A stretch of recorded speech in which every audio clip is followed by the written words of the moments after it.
लोकसभा निवडणुकांची घोषणा। देशात 7 टप्प्यात होणार मतदान। 19 एप्रिल ते 1 जून रोजी होणार मतदान, तर 4 जूनला होणार मतमोजणी। महाराष्ट्रात 5 टप्प्यात मतदान होणार। 19 एप्रिल, 26 एप्रिल, 7 मे, 13 मे, 20 मे रोजी महाराष्ट्रात मतदान।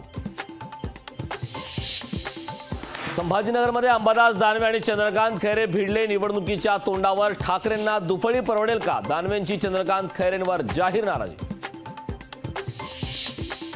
एकूण रोख्यांच्या 30% पैसे भाजपला मिळाले, 70% पैसे इतर पक्षांना मिळाले। राहुल गांधी काँग्रेसला मिळालेले पैसे परत करणार का? फडणवीसांचा राहुल गांधींना थेट सवाल। उद्धव ठाकरेंना नंदुरबारमध्ये धक्का बसण्याची शक्यता। आमदार आमशा पाडवी शिवसेनेत प्रवेश करणार। लोकशाही मराठीला विश्वसनीय सूत्रांची माहिती।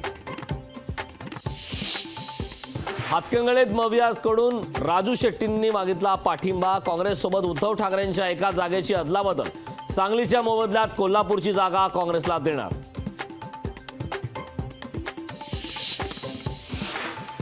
कोर्टाने जर ठरवलं तर राष्ट्रवादी नाव आणि चिन्ह कुणालाच मिळणार नाही, त्याची चिन्ह गोठवले जातील, सुनंदा पवारांनी व्यक्त केला अंदाज।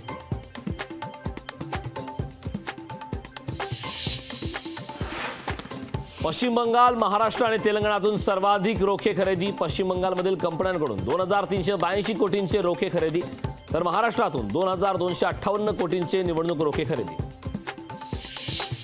मनी लॉन्ड्रिंग प्रकरणात बीआरएस नेत्या के कविता यांना 23 मार्च पर्यंत ईडी कोठडी। दिल्ली न्यायालयाने सुनावली नेत्या के कविता यांना कोठडी। लोकशाही मराठी ऐका, पहा, जागरूक रहा।